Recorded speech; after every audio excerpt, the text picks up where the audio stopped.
നമ്മള് ഇന്നൊരു പരീക്ഷണമായിട്ട് വന്നേക്കണം. ഞാനൊരു 2 വീഡിയോ കണ്ടിട്ടുണ്ടായിരുന്നു. ആ 2 വീഡിയോയിലും നമ്മളിത് മക്കൾക്ക് വാങ്ങിച്ചു കൊടുക്കുന്ന അല്ലെങ്കിൽ ഇതിന്ന് ഷോപ്പുകളിലൊക്കെ സുലഭമായിട്ട് കിട്ടുന്ന കുട്ടികളുടെ ജെല്ലി മിഠായാണത്.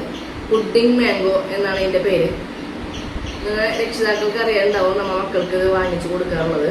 അപ്പൊ ഞാൻ 2 തവണ ഞാൻ എൻ്റെ മക്കൾക്ക് ഇത് വാങ്ങിച്ചു കൊടുത്തിട്ടുണ്ട്. അവര് നിർബന്ധപൂർവ്വം കടയിൽ പോയപ്പോൾ അവരെന്നെ കൊണ്ട് വാങ്ങിച്ചിട്ടുണ്ട്. അപ്പൊ ഈ വീഡിയോ കണ്ടപ്പോ ഒരു ദിവസം പിള്ളേർ ചൂണ്ടിക്കാണിച്ചപ്പോൾ ഞാൻ പറഞ്ഞു, നിങ്ങൾ ആ വീഡിയോ കണ്ടതല്ലേ, ആ വീഡിയോയിൽ കാണിക്കുന്നത് ഒരു ബ്ലാക്ക് തുണിയില് എന്താ പറയാ ഈ ജെല്ലിനെ ഇട്ടിട്ട് അവരതിന്റെ പിഴിഞ്ഞ് മാറ്റി കഴിഞ്ഞാൽ ലാസ്റ്റ് ഇതില് പശ കണ്ടെത്തുന്നതാണ് കാണിക്കുന്നത്.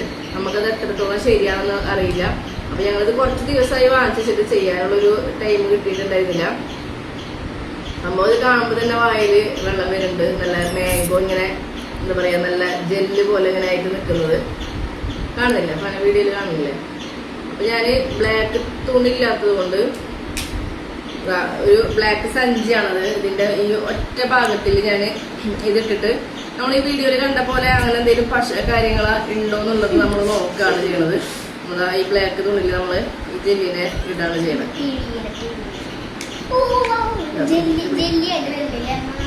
അപ്പൊ ജെല്ലി വീണിട്ടുണ്ട്. നമുക്കിത് നന്നായി പിഴിഞ്ഞിട്ട് മാറ്റി നോക്കാം.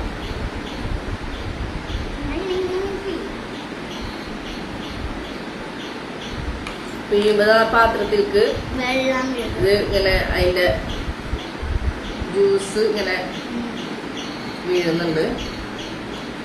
നന്നായി പിഴിയും.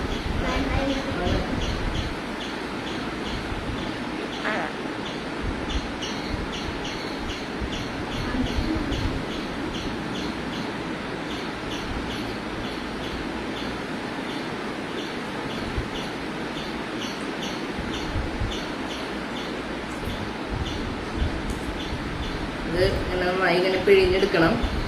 അപ്പൊ പാത്രത്തില് അതിന്റെ ജ്യൂസ് വീണ കാണണ്ട.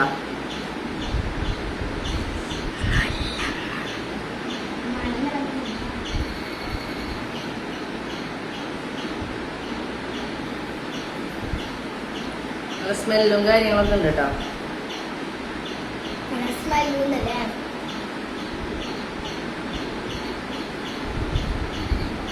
സത്യം പറഞ്ഞു കഴിഞ്ഞാല് നമ്മള് എന്താ പറയാ, ഞാന് പലപ്പോഴും പല രക്ഷിതാക്കളെയും ഞാൻ ശ്രദ്ധിച്ചിട്ടുണ്ട്. അത്ര ചെറുപ്പം മുതല് അവരുടെ മക്കളെ എന്താ പറയാ അവർ ചോദിക്കുന്ന സാധനങ്ങള് നമ്മള് വല്ലപ്പഴം വാങ്ങിച്ചു കൊടുക്കുമ്പോ അതത്ര ഇതാവില്ല. പക്ഷെ അതിന് ഓരോ ജ്യൂസുകൾക്കും ഓരോ മിഠായികൾക്കും അത്രമാത്രം അഡിക്റ്റ് ആയിട്ടുള്ള മക്കള് ഇന്നുണ്ട്. അത് തീർച്ചയായിട്ടും അതിന്റെ കാരണക്കാര് രക്ഷിതാക്കൾ തന്നെയാണ്.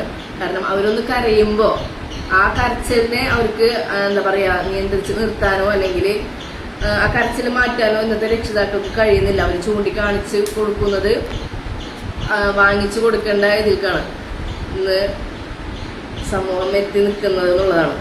പല മക്കളും ഇന്ന് ഇങ്ങനത്തെ ഓരോ പ്രൊഡക്റ്റിനും അഡിക്റ്റാണ്. നമ്മളൊട്ടും വാങ്ങിച്ചു കൊടുക്കേണ്ടതല്ല. ഇപ്പൊ നമ്മൾ മൊബൈൽ ഉപയോഗിക്കാൻ പാടില്ല എന്ന് നമ്മൾ പറയാറുണ്ട്. പക്ഷെ നമ്മൾ അത്യാവശ്യത്തിന് വല്ലപ്പോഴൊക്കെ നമ്മൾ മക്കൾക്ക് മൊബൈൽ കൊടുക്കുന്നവരുണ്ട്. ഞാനും അങ്ങനെ കൊടുക്കുന്ന ഒരാളാണ്. അത്യാവശ്യം അവർക്ക് ഒരുപാട് ചോദിക്കുമ്പോൾ നമുക്കൊരു ദിവസം ഒരു അരമണിക്കൂർ നമ്മൾ കൊടുക്കുന്നില്ല. അതിൽ ഒരു തെറ്റുണ്ടെന്ന് എനിക്ക് തോന്നുന്നില്ല. അപ്പൊ അതുപോലെ തന്നെ മിഠായികളായി കഴിഞ്ഞാൽ വല്ലപ്പോഴും അവർക്ക് ഇഷ്ടപ്പെട്ട ഒരു മിഠായി നമ്മൾ വാങ്ങിച്ചു കൊടുക്കുന്നുണ്ട്, തെറ്റില്ല. പക്ഷെ നമ്മൾ അഡിക്റ്റ് ആവാന്നുള്ളതാണ്. അപ്പൊ നമ്മ ആ വീഡിയോയിൽ കണ്ടത് ഈ ജെല്ലിന്റെ ജ്യൂസ് ഇങ്ങനെ പോയതിനു ശേഷം ലാസ്റ്റ് ഒരു പശ അതിലുണ്ട്. അത് നമ്മളെ ശരീരത്തിലേക്ക് മക്കളെ ശരീരത്തിലേക്ക് എത്രമാത്രം എത്തുന്നു എന്നുള്ളതാണ്. അപ്പൊ അത് അത്രയും ഡേഞ്ചർ ആയിട്ടുള്ള ഒരു മിഠായി എന്നാണ് പറയുന്നത് ഈ പുഡിംഗ് മാംഗോ. അപ്പൊ അത് നമ്മൾ ഇതിന്റെ ജ്യൂസൊക്കെ നമ്മൾ പിഴിഞ്ഞ് മാറ്റിയിട്ടുണ്ട്. ഇനി നമുക്ക് ആ വീഡിയോയിൽ കണ്ട പോലെ എന്തെങ്കിലും പശ ഇതിലുണ്ടോ എന്നുള്ളത് നമുക്ക് ഇത് നോക്കാം.